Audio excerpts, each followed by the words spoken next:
June 6, 1944. Most remember the Normandy invasion as one of the definitive moments of World War II. Yet even now, relatively little is known about the crucial part played by 850 transport planes on D-Day. The success of the Allied landings depended heavily on these rugged workhorses. The Douglas DC-3 has a kind of split personality, a genteel side as a civilian airliner and a fierce side as a military transporter. During the Second World War, it helped the Allies achieve victory. In the Cold War, it rescued West Berlin from a Soviet blockade. Yet in Vietnam, the same aircraft morphed into a merciless weapon. At the end of its military service, it shapeshifted again, returning to civilian life, becoming a grand lady of post-war aviation. The DC-3 has known many names: Sky Sleeper, Dakota, Candy Bomber, C-47, each reflecting its storied past. It has flown for decades. Indeed, it's one of the few aircraft that can boast nearly a century of continuous service. And no other plane has ever been produced in such vast numbers. Launched in California in 1936, more than 16,000 DC-3s were built in just 10 years, revolutionizing commercial air travel and sidelining the railroad in long-distance transportation. Its main competitor was the German Ju-52, also made from aluminum alloy and equally dependable, but limited to 15 passengers. By contrast, the DC-3 offered more seats, superior flight performance, and a modern design that would become the blueprint for entire generations of passenger aircraft. Soon, however, the Second World War would dramatically alter its civilian routine. In Switzerland, one particular DC-3 nearly ended up abandoned on a highway intersection in Dubai, until local businessman Hugo Mathis stepped in. He rescued and restored it to its former glory. Now it's a real showstopper, rivaling even the most impressive architecture nearby. Mathis spends about 70 hours a year flying it. He insists on piloting personally, claiming it's an aircraft you can truly feel in your hands. Back in 1936, Swissair opted for the DC-3 over the German Ju-52 for routes like Paris, London, and Berlin. Switzerland thus became Douglas's first European customer. During the war, Swiss DC-3s were painted in a neutral scheme to avoid being misidentified and shot down by the Luftwaffe. Elsewhere, however, DC-3s have not always had such comfortable retirements.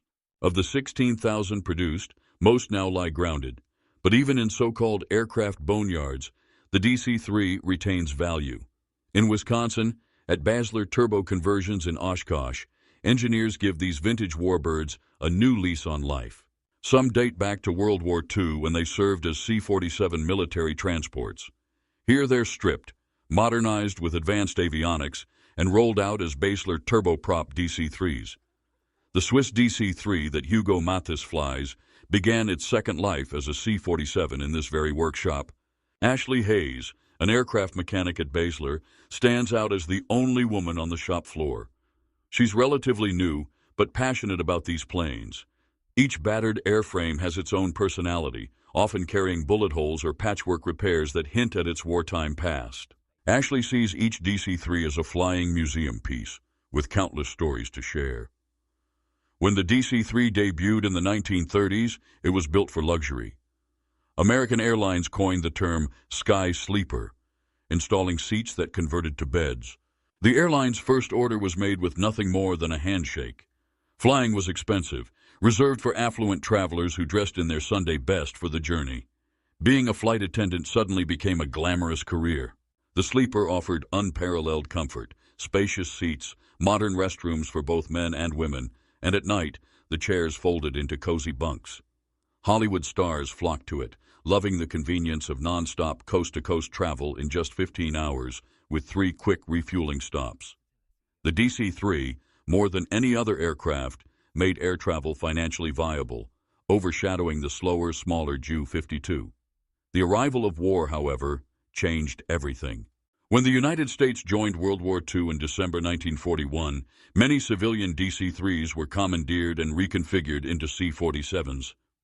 During the war, the U.S. also delivered hundreds of them to the Allies, particularly Britain and the Soviet Union. Nicknamed Dakota by the RAF, The plane's military incarnation gained a reputation as an unwavering workhorse, capable of hauling troops, vehicles, and almost anything else. As D-Day loomed, the C-47 was vital. On June 5, 1944, around 850 Allied transporters dropped some 17,000 paratroopers behind enemy lines in Normandy. Their objective, to disrupt German supply lines and seize critical bridges, thus paving the way for the amphibious landings. Pilots like Ed Shames recalled the tension. Flak hammered their fuselages, and bullets ripped through parachutes as troopers descended. Though many ended up far off their designated drop zones, their mission ultimately succeeded in cutting off German reinforcements. A few days later, Allied ground forces had achieved a solid foothold in France, thanks in no small part to the C-47's repeated runs to deliver men and gliders laden with supplies. General Eisenhower himself credited the C-47 as crucial to the Allied victory. By war's end, one aircraft, famously named That's All, Brother, had become the star of newsreels, then vanished. 70 years later, it surfaced in the Basler Boneyard, awaiting restoration.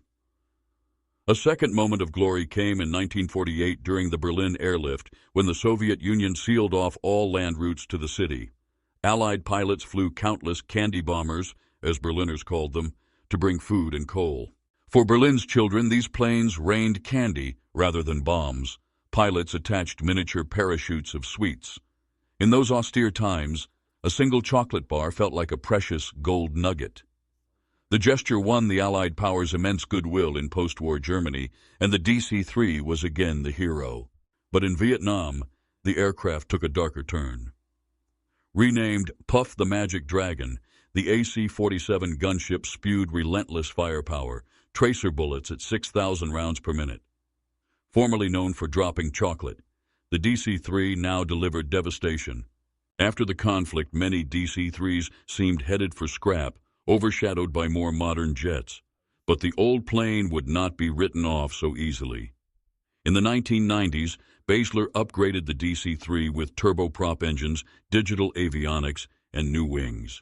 Now called the BT-67, this chameleon soared on fresh wings, working for NASA and the Alfred Wegener Institute in Polar Research. Equipped with laser scanners and radar pods, the plane can navigate Arctic and Antarctic airstrips of ice or gravel, terrains that would ground most modern jets. Some DC-3 owners dream big but face funding woes. The Moss family, for instance, aims to resurrect the world's oldest surviving DC-3 flagship Tennessee and restore it to its 1936 luxury sleeper configuration. Yet the project's multi-million-dollar costs remain daunting. Others, like Swiss pilot Hugo Mathis, are forging ahead, investing heavily in new engines and structural upgrades, tallying 19 times the plane's purchase price just to get it airworthy. In Florida, the Mosses preserve vast stocks of World War II-era radio engine parts, still caked in cosmoline to protect them from corrosion. Roy Owens in Oklahoma City evaluates, repairs, and certifies these aging power plants, ensuring that each DC-3 can safely return to flight. In the cold extremes of Greenland, a DC-3 named Polar 6 performs surveys of thinning sea ice. Its slow speed and robust frame are perfect for low-level scientific missions.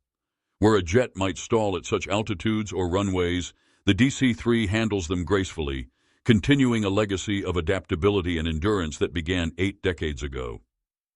At Berlin's defunct Tempelhof airfield, a modern candy bomber awaits final certification to resume passenger flights over the city. Its owners hope to spotlight the plane's history, how it turned one-time enemies into friends during the airlift. But first, they must comply with complex European regulations, proving that new seats match the original specifications. All these stories weave together to form the grand tapestry of the DC-3. Launching in 1936, it quickly revolutionized civil aviation before becoming an Allied wartime staple. It saved Berlin from Soviet pressure, served as an armed gunship in Asia, and now, well into the 21st century, is surveying polar ice caps and carrying tourists on nostalgic flights. As one of the most influential planes in history, the DC-3's remarkable journey shows no sign of truly ending. After all, no other aircraft has shaped world events quite like it. And for some, like Hugo Mathis and the Moss family, the DC-3 continues to hold the promise of still more adventures. Proof that this venerable bird can keep at it, old girl.